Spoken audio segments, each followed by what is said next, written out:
Yeah, everybody hurts sometimes, I know that's what they say. But right now it seems this loneliness won't go away. Yeah. Can anybody feel this heartache? Is anyone around? Feels like we're running round in circles, we can't catch a breath. We can't enjoy the moment when we always want what's next, yeah. Just when I can't take no more, it's when I hear you say, don't hang your head when you get lonely. No, I'll never leave your side. And don't go thinking you're the only one that can get it right. Yeah, you got my love, love, love, love down in your soul. Yeah, you got my love, love, love, and I won't let you go. I know there's nowhere I can run, there's nowhere I can hide from the one who gave his life so I could get back mine, yeah. So when you can't take no more, look up and hear him say. Olá pessoal, meu nome é Ana Kelly, sou filha do pastor Ivan Porto, estou na Igreja Metodista do Parque Aeroporto há 8 anos e essa aqui é minha mãe, Neide. Obrigada, Ana Kelly. Amados, ao lado da minha filha, Ana Kelly, que é minha filha, filha do pastor Ivan Porto de Souza, e eu, Neide, né? Esposa do pastor Ivan. Né?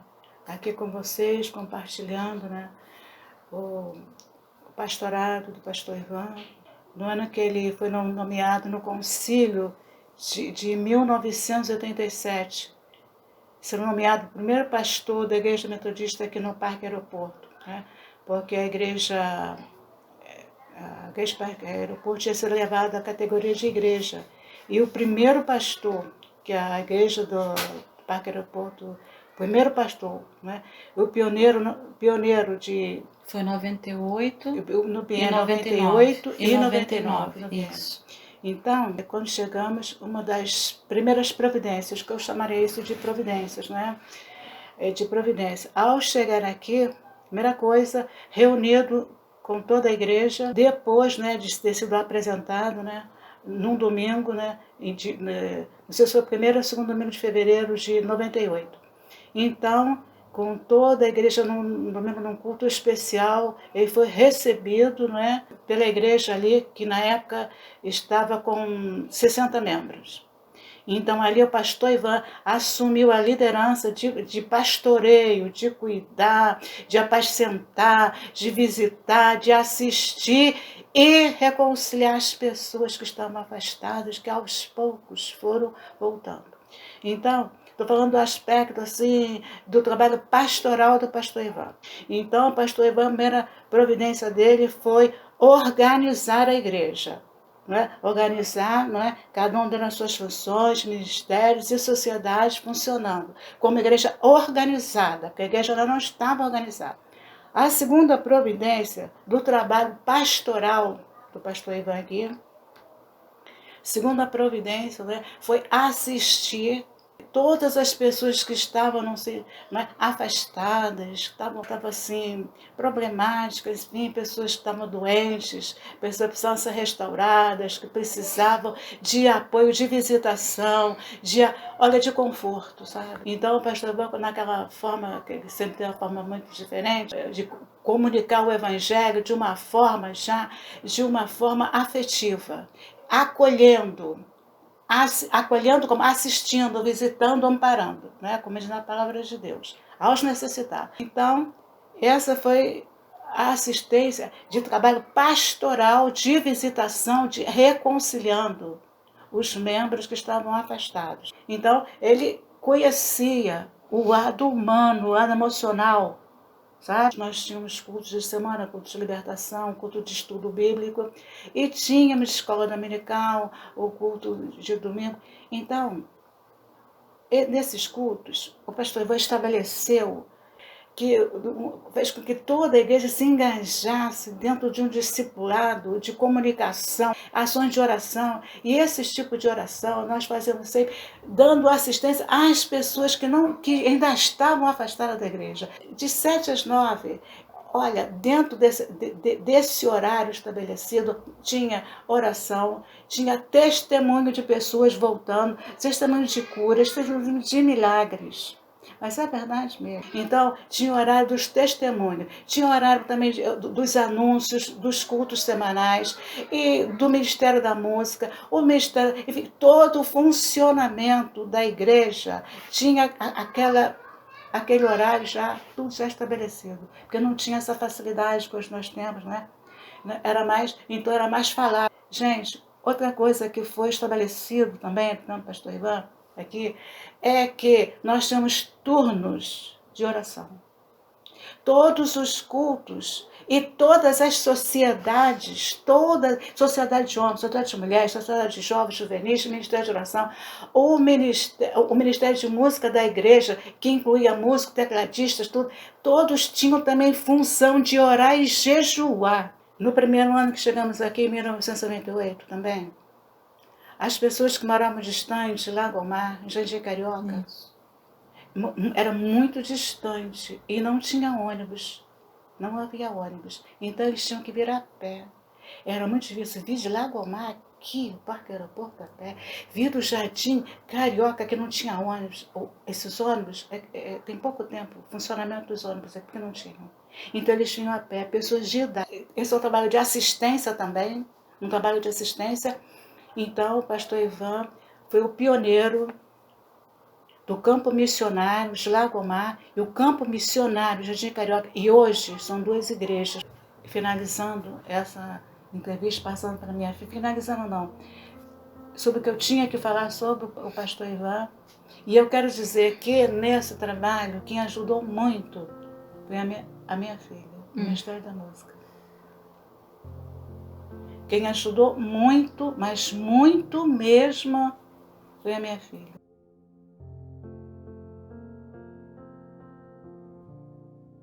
If my heart could tell a story,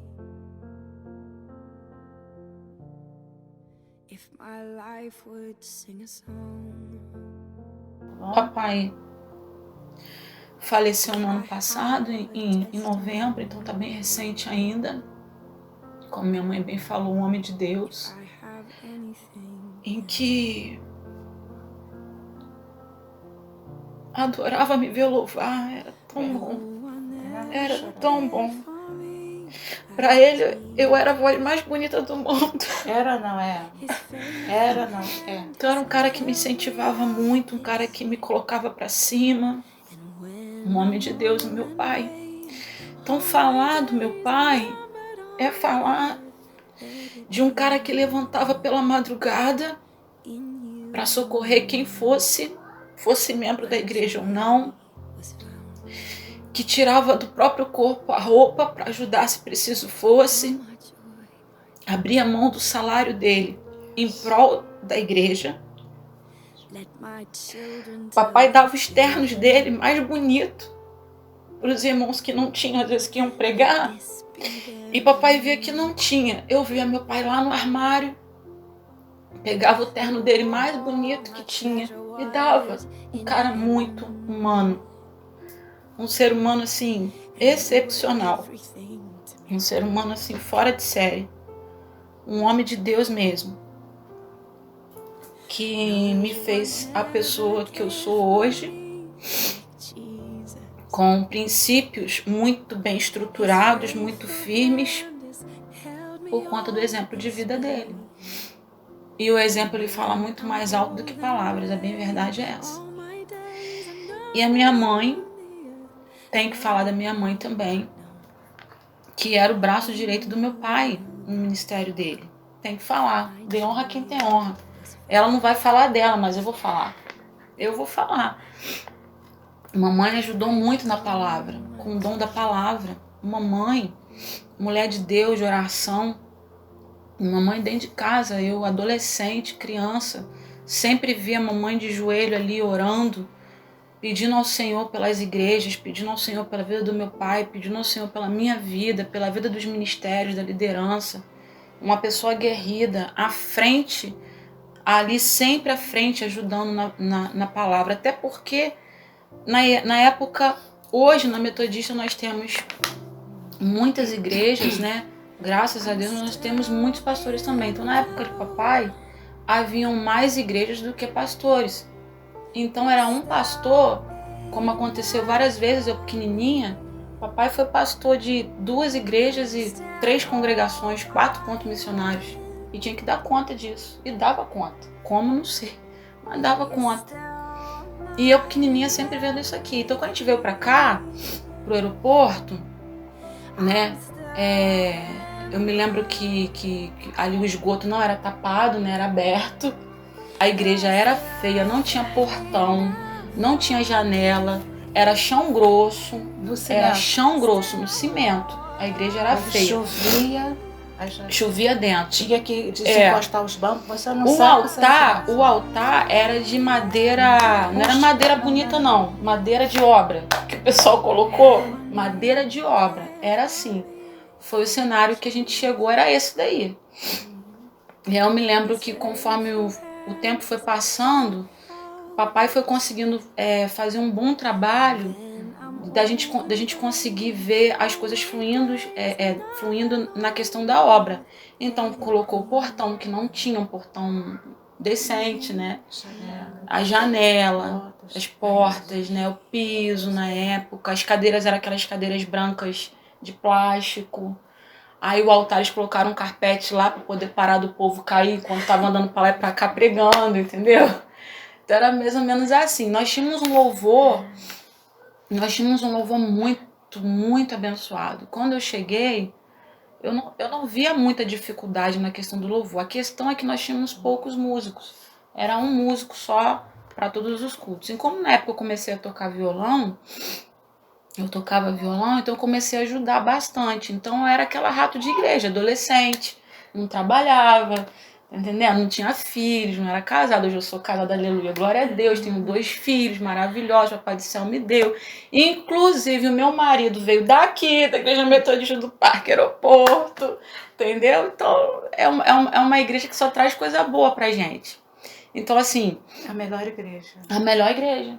Dito por papai. Papai falava isso. A melhor igreja que eu pastoreei foi a igreja do Parque Aeroporto.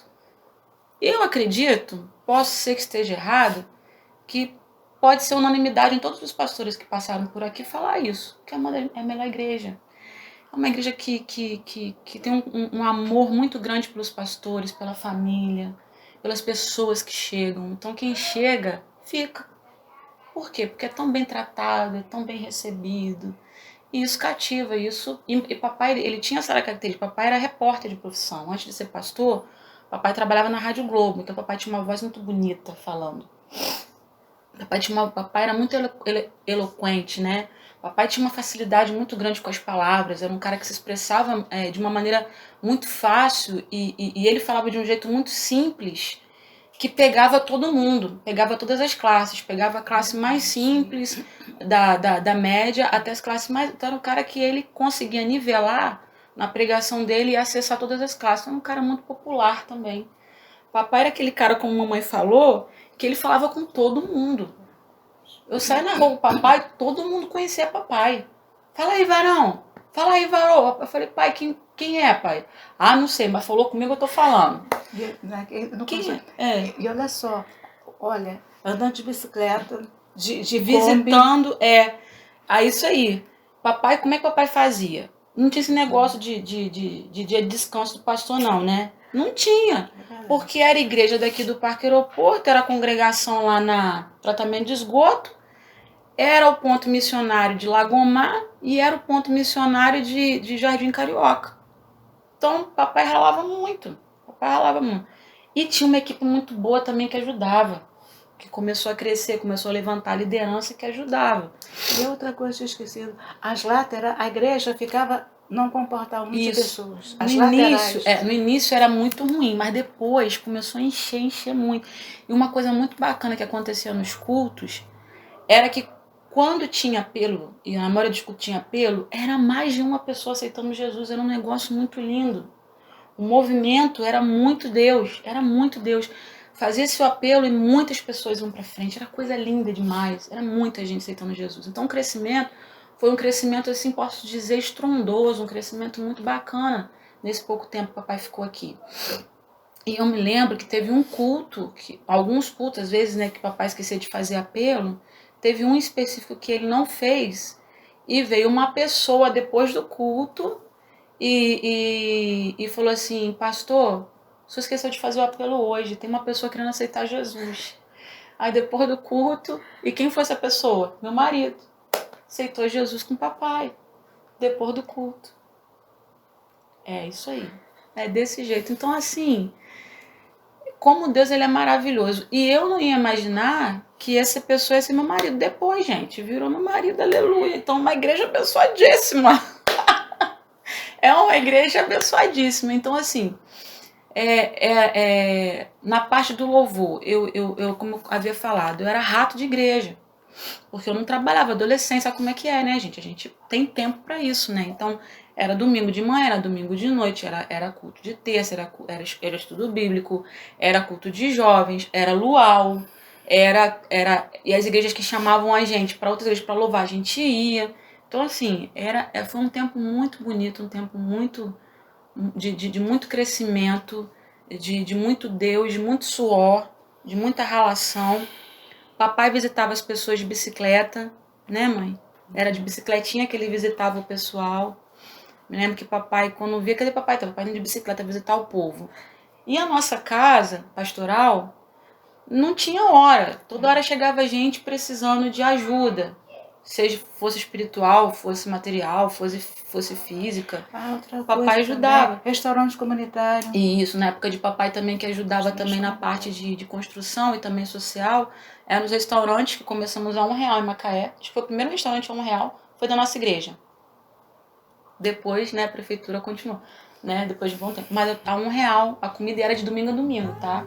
Não era de domingo a domingo, a R$1 a comida. E tinha o bazar também, que era também a R$1. O pessoal falava, pastor, mas também é R$1. R$1. De ação social. Então o pessoal comprava roupa a R$1, comia a R$1. Então assim, era muito legal.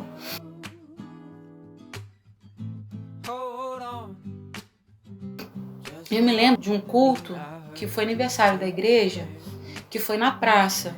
E foi a família Nascimento. Foi Márcio Nascimento, foi Ruth Nascimento, foi o povo Nascimento. E foi uma festa, a praça ficou lotada. Essa praça nossa em frente à igreja ficou lotada. Tinha muita gente. Foi lindo, foi lindo. Foi uma coisa que marcou o aniversário da igreja. Nós fizemos ali em frente à praça ali. Não dá pra ir. A praça lá de frente à igreja, onde era a nossa, na principal ali, praça principal. E uma outra coisa que marcou na parte do louvor que eu posso falar, pra vocês terem ideia que o louvor tinha qualidade, tanto espiritual quanto técnica, para não ter dúvidas, foi uma vez nós estávamos no domingo à noite e passava por lá Marcelo Nascimento. Na época Marcelo Nascimento estava, né, bastante na mídia, ele continua na mídia, ele é um grande cantor, homem de Deus. E eu me lembro que a gente estava cantando uma música dele, no louvor. Cantávamos muito na época o Vai Descer, né? Coisas maravilhosas aqui vão acontecer. Aí vai pro coro. Vai descer, hoje a glória de Deus vai descer. Quando os louvores chegarem ao trono de Deus, vai descer. Aí continua o louvor. Quantos abatidos sem forças para caminhar. E aí vai o louvor. E aí o Marcelo Nascimento estava passando em frente à nossa igreja. Ele estava tentando achar a igreja que ele ia louvar. Como ele não achou a igreja que ele ia louvar, ele escutou a nossa igreja cantando esse louvor. O que ele fez? Ele subiu para a nossa igreja. Aí uma irmã que estava dirigindo o culto, que eu não vou me recordar o nome dela agora, ela falou assim, ela estava dirigindo o culto, ela falou assim, eu acho que está aqui em nosso meio o cantor Marcelo Nascimento. É isso mesmo? Aí levanta lá do fundinho da igreja lotada, mas não tinha cantor principal, a igreja ficava lotada sempre, porque era a presença de Deus que fazia encher aquele lugar. Levantou o Marcelo Nascimento lá de trás, todo mundo ficou assim, meu Deus, aí sobe Marcelo Nascimento e começa a louvar, aí viu, né? A igreja ficou pequena para a glória de Deus, fogo puro, aí foi uma benção. Então, uma coisa que eu recordo com carinho, sinal de que o louvor estava sendo bom, né? Tinha qualidade o louvor. Se Joelho Marcelo no chão, Nascimento né? subiu, tinha qualidade, né? Aí, por exemplo, outro louvor também que marcou na época. O pessoal vai lembrar da nossa época. Eu quero ver. Tia Diva, irmão Valmir, o povo do Reteté vai gostar. A gente louvava assim, ó. Desembainha a tua espada Se prepara pra lutar. Olha o grande desafio, vão tentar te derrubar. Neste grande desafio, o inferno armado está, mas com a espada de fogo está o grande Deus Jeová. Aí vai pro coro. Pegue uma espada de fogo, pegue o escudo da fé, vista a couraça da justiça e permaneça de pé. Aí vai, aí, eu vou falar, a igreja ficava pequena, que era irmão que pulava, era outro que falava em mistério. Olha, era uma benção. Então, assim, foi um mover muito grande, um momento de avivamento muito grande. Nós tínhamos liberdade para adorar, para chorar, para pular, como temos até hoje, graças a Deus, glórias a Deus por isso. Foi um tempo muito bom para mim, como adolescente, eu cresci muito. Foi um tempo muito bom para minha família. A nossa igreja, assim, foi e é um presente de Deus para minha família, para minha casa. E eu, assim, vejo que o nosso foco, eu quero deixar essa mensagem de Deus para todos nós, que o nosso foco continue sendo Deus, continue sendo o amor pela vida, das pessoas que estão aqui no nosso bairro, fora do nosso bairro, que estão fora desse evangelho, que estão fora do caminho, ou que estavam e se desviaram. Então a gente não pode perder o foco, a gente não pode perder a essência da adoração, a gente não pode perder o amor por essas pessoas, o nosso amor por Deus tem que nos impulsionar a fazer isso. Se o nosso amor a Deus não estiver nos impulsionando a fazer isso, tem alguma coisa errada acontecendo. Então, o meu desejo, a minha palavra nessa hora de enfrentamento, de milagre, de coragem, e que Deus tem tocado muito no meu coração nos últimos dias, é que essa essência continue fluindo em nós. Que não importa a idade, não importa onde você está, não importa a situação que a gente esteja, a essência em Deus, isso não pode mudar. A nossa essência em Deus não pode mudar. Então, o meu pai, um homem de Deus, que fez a diferença, eu tenho certeza, no nosso bairro do Parque Aeroporto, na nossa igreja, nas pessoas que até hoje falam para mim, Ana, seu pai é um grande homem de Deus, fez uma diferença muito grande na minha vida. Até hoje eu escuto pessoas chegarem até a mim e falarem sobre isso. Então, para mim, é um legado muito grande, uma responsabilidade que eu trago muito grande, em que eu percebo que se o meu pai for um cara desse, eu tenho que ser um tantinho, pelo menos igual, manter a qualidade, não pode cair. Se cair tem alguma coisa, tem que manter, né, mãe? Então, assim, glória a Deus pela vida do meu pai, pastor Ivan, glorifico a Deus pela vida desse homem.